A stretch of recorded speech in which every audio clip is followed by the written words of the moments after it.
here since April. And we haven't done anything to it at all. Not even a little bit. So it's just covered in sap and bird poop and spider webs and dead bugs and whatever we hit on the way here, which apparently is still a lot. So we're leaving in a week. We're just gonna do a pretty quick rinse. Since we're at a campground, we can't really like get all sudsy with it. So we're just gonna try to get any of the loose crap off, and then we'll spot wash it with the microfiber brush, and then we're just gonna try to spot clean some of the really obviously like stained parts from crap and sap, and yes, that rhymed. And then this will also give us an opportunity to see if any of our crap leaks. But I'm not going to be doing the roof. I'm going to do the roof the day before and sweep it. I don't really like using water on the roof, just because I don't want to be up there and fall. But I'm just going to sweep it like I normally do and check all the seals. I did it the other day because there was a bad storm and I had to take some bark and stuff off of it. Apparently more bark fell on it again. So I'm just going to go up there and touch it up a little bit and make sure there's no holes or anything like that, and then hopefully we'll be ready to roll. Now that Andy rinsed off the RV, the temperature cooled down on the surface, so it's going to be easier to wash. And again, like he said, we're at a campsite still, and we didn't want to, make a lot of mud puddles and stuff, so we got permission to just do a basic rinse. So it's actually not as dirty as we thought, which is cool, because it's only been, 5.5 months. It's rinsed off, didn't make a lot of mess. However, still need to wipe it. So I'm gonna try this McGuire's Ultimate Waterless Wash and Wax. We looked it up, and other people use it and they recommend it, so went out and bought some, and I'm going to try it. I just grabbed a whole bunch of these microfiber. I'm gonna start in the front, although it had already dried for the most part. Almost done. This is the worst part, the front. We're really only doing the front cap and then this side here and along by the entrance and everything, because that's the part that's been under the tree that's got the most crap on it. We're not going to do the whole unit because it's really not that bad. So we're just trying to get a lot of the bird crap and sap off of it that's obvious. Alright. Bye-bye. The tire is supposed to be at 80 and it was at 45. So apparently there was a life-size toothpick in the sidewall of the tire, which is why I was at 45 degrees. And I had to take my propane bubbly solution and find the hole, and there was a giant stick about that much sticking out of it. Went down to 45. So we called the local place, and they were the only one open till 7. And we went there, and they were like, yes. And we were like, cool. And then we got this one, which is not an exact match, but it's good enough for us to get wherever we need to safely from this point forward. And I also found out that my 2019 GMC Sierra Denali doesn't have a TPMS system. Otherwise I would have friggin' known that it was low. Than me trying to figure it out the night before because I'm dumb and didn't check my tires. This is one of the things I guess we're gonna have to get used to. Saying goodbye to people that we bond with. There was children that shall not be named that called me Uncle Andy for the last 3 months. They lived right there. And they lived over there. They were our neighbors. And they just said goodbye to me on their way to school. And I'm sad. That was hard. And there was a lot of cool people here that I'm still emotional about, but it's something that we're going to have to get used to every time we stay and work in a place with cool people and we have to leave again. Just something we got to get used to, which I don't like. This is one of the downsides to RV living. Whether you're stationary for a period of time or you're constantly on the go, you're making friends. And when you're leaving, I mean, you have to learn to say goodbye.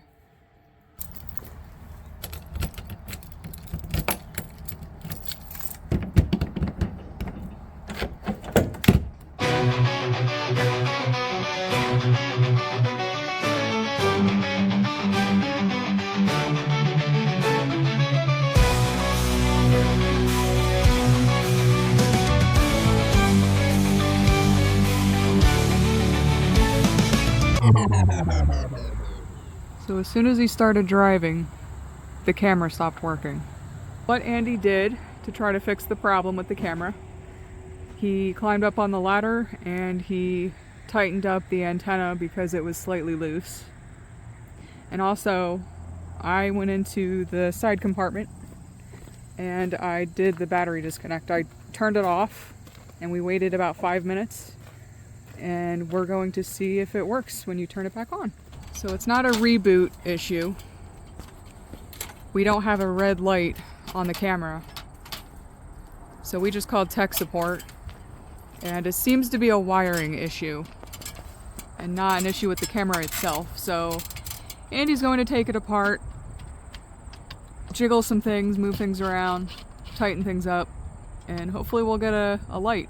So it's been 2.5 hours and we didn't figure out what the issue was at all with the backup camera.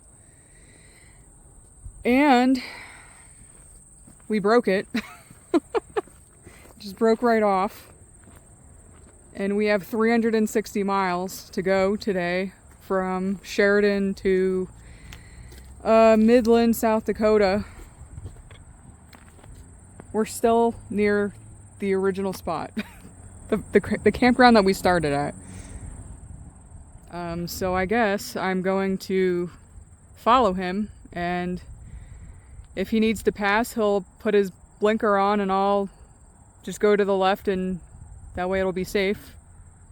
And I mean, I guess I'll be the spotter for today and however long this is going to be. Until further notice, we got to buy a new camera. I don't have the money for that in the budget, so we're just going to be driving blind 3,000 miles with you as my rear whatever.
I was hoping to come here and just work on the stupid camera situation, but then we got here, I was ready to shower and relax and just kind of come up with a game plan to work on the camera, and we decided to open up all the slide outs, and now the bedroom slide outs crunching and smashing and wiggling and ripping and tearing, and I don't know what it is. It's a BAL AccuSlide, so I'm trying to figure out what to do. I think it's because it was extended for 5 months and the cable's probably stretched out, and I probably have to adjust the cables. 5 months of everything was fine, and yesterday I have a toothpick in my tire, $300. And then the camera goes out because of some weird thing with my 7-way after I got it undercoated. The guy come out and clean all the connections and everything, so I don't know if I'm going to be able to fix that. I'll probably have to rewire that. And the mount broke, so I got to take the mount I'm not using off the front door security camera mount thing. I'm going to try to use that mount to replace that, and then put some Eternabond over it. If there's a hole behind that, I'll just Eternabond that. Now we have to try to figure out how to sleep and access all of our stuff with a busted slide, because I don't have the time or the energy. That's my side, by the way, people. If I can't get this slide out fixed, I'm not going to be able to skirt it, which means Colorado is going to be really, really cold, or may not happen. 3 hours behind schedule, and then we get here, and now I got to deal with the slide out, which I don't know how to fix quickly. And we have 350 something miles to do tomorrow. I have to use the vice grips to hold the smooth part of the barrel that the cable is connected to, so that when I undo the lock nut, the cable doesn't rotate and cause issues. So I'm just trying to figure out a way to tighten the cables while we travel first. This is the borrowed vice grips holding this metal part. Well, this is a little bit more looser than it needs to be, I think. And that's part of the problem. So I got to undo this lock nut, 7/16, and then tighten this barrel screw up, which is 3/8, and then that should make this tighter. Now, I'm kind of not doing it correctly because I'm not running the slides in and out. I'm just making this tight so that I feel better traveling, because then they'll all be tight. And then once we get to our next destination, then I'll run the slides in and out and do what I'm supposed to. But everything else looks reasonable. This is definitely easier than AccuSlide. This is a BAL exact slide.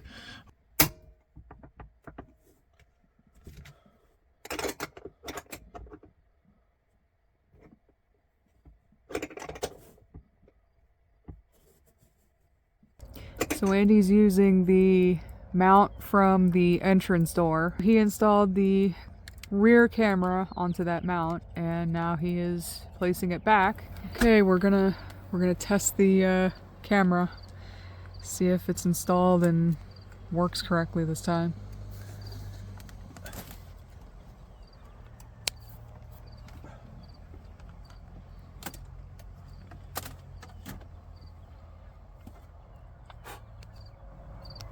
Yay! Whether it stays that way, I don't know. But for now, we have power, we have really good signal, and we got everything that we need. Yesterday, on the side of the road, the guy that did the undercoating came in and cleaned out all the connections. So LEDs take pretty much nothing as far as voltage and amperage go. So there's probably enough voltage to run those, but probably not enough to run the camera because of the video and the signal and everything. So talking to tech support, my friend, I realized it's probably the 7-way, because I was having issues with that anyway.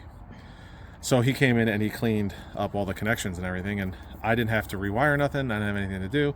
Magic, there's power now going to the camera, probably because some of that undercoat material, liquidy stuff got on the connections, and apparently he said that sometimes it seeps into crevices because that's what it's supposed to do, and probably messed up one of the connections, probably the ground.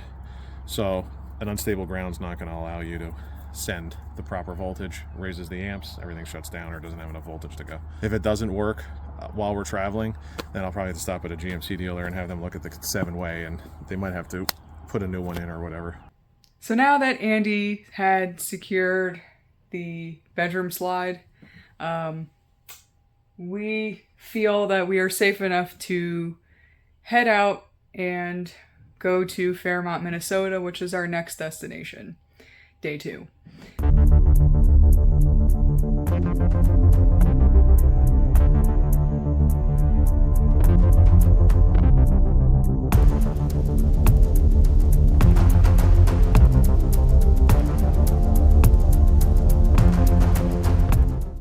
We just got to the campground, got to a site, and the people next to us were so loud. We're tired, we just drove like 400 miles, and we still have to set up. And we still have to deal with that slide right there. We ended up contacting the campground owner's son, who's super nice, and we had a chat with him about the noise and all that stuff. And he understood, super nice, and he drove us around and let us pick another spot. We are 50 amp, but we have a 30. This is what we have, and we're much happier here. Okay, it's Sunday, and we had a decent night here at Fairmont, Minnesota. We're heading out to Wisconsin, Milton, Wisconsin.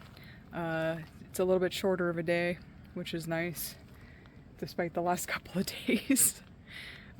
Overall, this is probably the worst campground experience we've had so far, and it sucks because the campground itself is beautiful.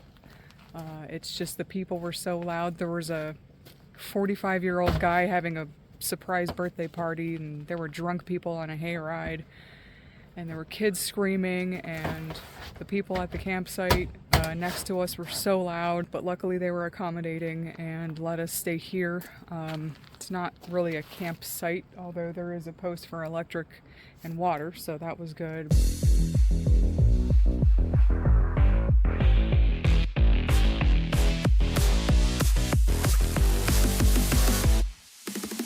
So We got to the campground. Oh, this is so good. We got to the campground early, and wow, it's beautiful. It's big and beautiful and hot. Don't let all the leaves on the ground deceive you. It's 83. And we're so happy to be here early because we're exhausted and we need to fix the slide. Andy needs to fix the slide. So guess what? Nothing's changed. The camera's still broken and the slide out's still broken, but now I have some time now that I have my snacks and her snack, and now I can go lock myself in a doorless room and try to fix this stupid slide. Couldn't fix the slide out by myself. Either, I don't know, I spent like 3 hours on it.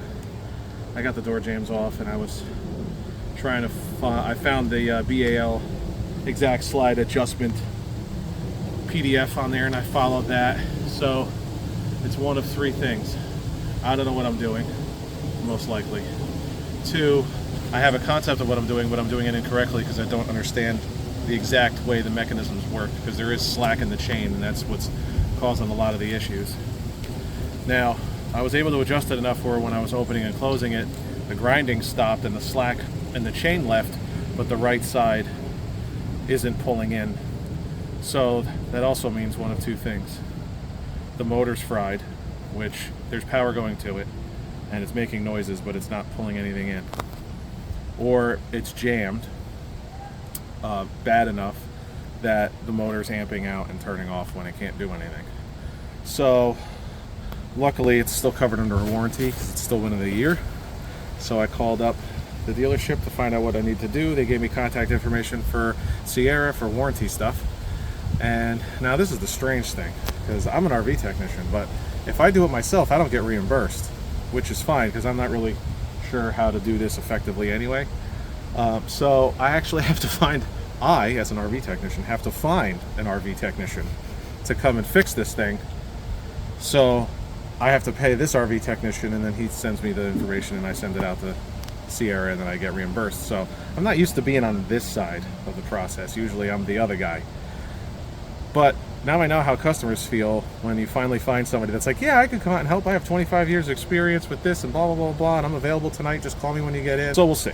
But the other bonus to this whole thing is he's going to show me and I'm going to learn. And I'm going to be able to figure out how to work my own slide. So if this crap happens again, I can fix it. And if I have a customer.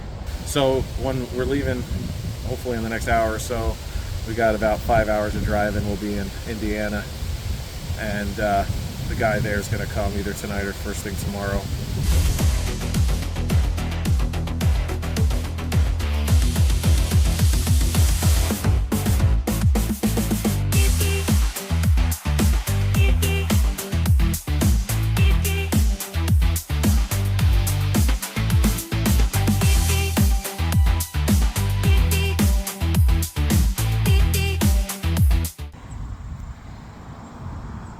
Well, we made it to Indiana, to our spot where we're going to be staying for the rest of the week. It was quite difficult for Andy to get the RV in this spot. We originally were in 1A over in the corner, and then we went to 1B. Same deal, same situation, very unlevel. Like, we couldn't get the RV to level at all. And it kept resetting. So we called him twice again. And we were like, well, this one wasn't working, that one wasn't working. Well, let's fit you into 1D. So here we are in 1D. It was still very difficult to get it leveled, but it leveled. Not a lot of room for our cars, but Andy has to leave every day for skirting training. Not a lot of room. Not a lot of room in between our cars, but hey, we're in the spot. We're in the middle of nowhere, basically. Rochester, Indiana. We apparently will have neighbors. I'm not sure when. But as of right now, we don't have any. And it took roughly an hour for us to get situated. We are exhausted. It's humid. It's over 80 degrees. First day of fall, by the way. And yeah, we're hoping to get a call back from the mobile RV tech that's gonna help us with the slide. And we called them twice and no return phone call. So last night, the mobile RV technician showed up at like 9 o'clock at night. We waited about 3 hours from initially when Andy called him to when he showed up. After we drove from Wisconsin to here in Indiana, it was a lot of driving, as it has been the last 4 days. The technician showed up and nothing really happened. We answered the door and he just showed up and was not very professional. He came in and he just complained about what kind of slide we have in the bedroom. And then he just started talking about, this is why I don't have an RV. So, other than him complaining and not being very professional, he really didn't do anything. And there were things that him and Andy were disagreeing on. So, in a nutshell, we didn't get anything done last night. We really didn't make any progress, didn't really get any answers. So, the guy just kind of headed on his way, and we tried to wind down and went to sleep at like 11 o'clock. We're just trying to figure out what we're going to do next, if Andy's going to try to fix this himself and not get reimbursed with the warranty that we have. Andy went to his first day of training for skirting, and he's in Michigan right now. Apparently he has 2 jobs to do on his first day. We're here until Friday, so at least we get a couple of days to not travel.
We've been in Indiana for 4 days.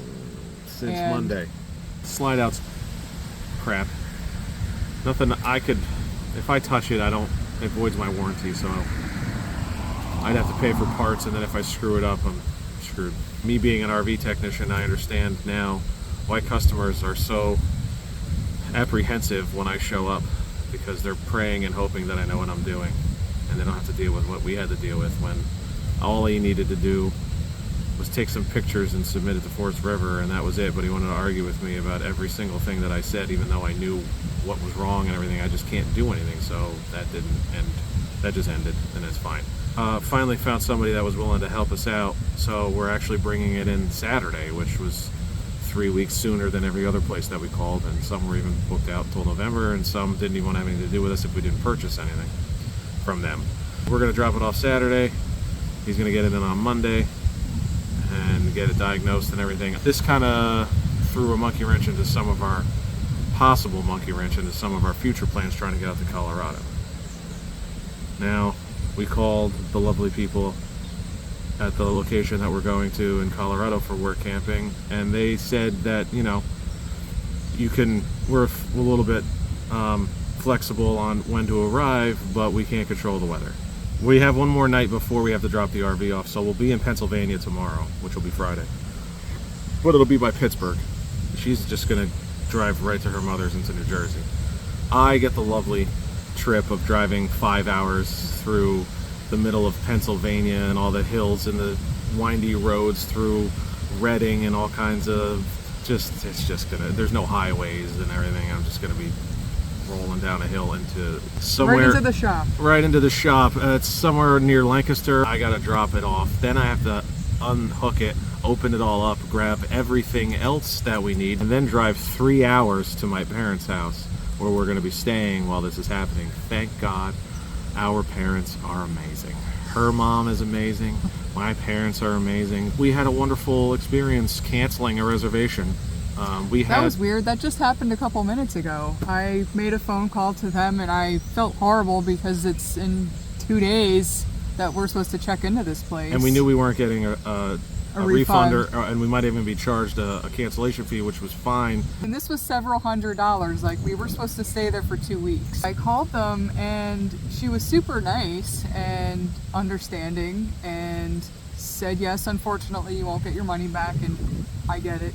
If it gets done earlier within the time frame, you're more than welcome to give us a call and we can get you in. Right, and we can finish out our original timeline. It's just a warranty, so I only have to pay an admin fee, which is peanuts compared to what I would have paid if I did everything myself. Route 6 Mobile RV Service, www.route 6 Mobile RV Service. You can get all of my current service areas and my new updated available services.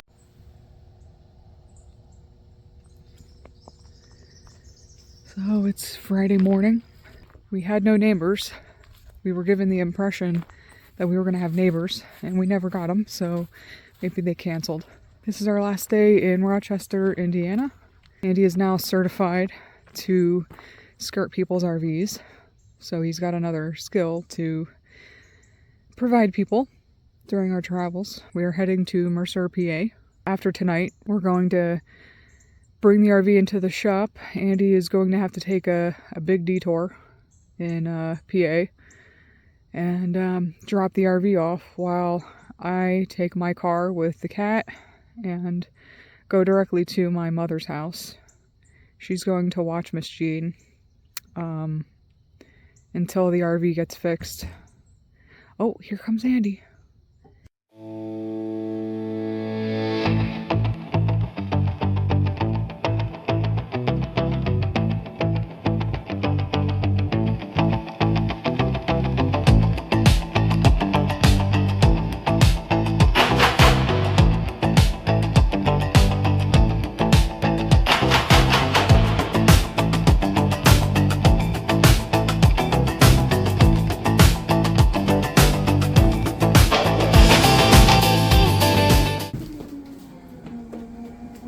I'm genuinely sad that the RV is going into the shop today.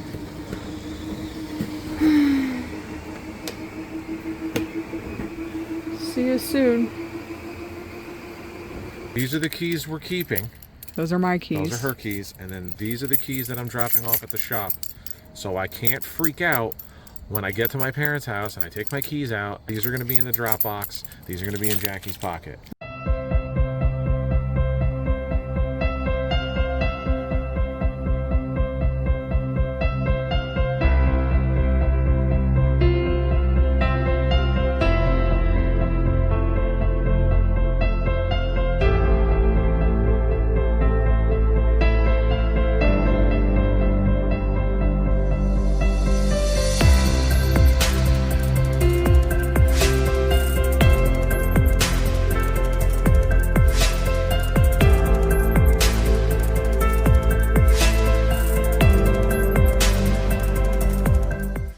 Backroads Brzozowskis are sad. We have dropped off Pow. That's the name we have it for the RV. We dropped it off at the shop today. I had to drive from an hour north of Pittsburgh all the way down. I'm in right outside of Lancaster. We dropped it off and they are going to get it in the shop on Monday. This is the first time we're not going to be in the RV, or not even have the RV in our possession for the first time since we got it in October of 24. I'm sad, But now I'm gonna go drive 2.5 hours to my parents' house and eat home cooked meals and catch up on a lot of stuff. 80 PSI, shut up. They know I'm a beautiful man over the phone. We're not spotless Berzonskis. No, we're definitely not. We're backroads. We're definitely backroads Berzonskis. I was pretty irritated. Damn it, Jackie, you can't control the weather. Willy-nilly throwing air everywhere.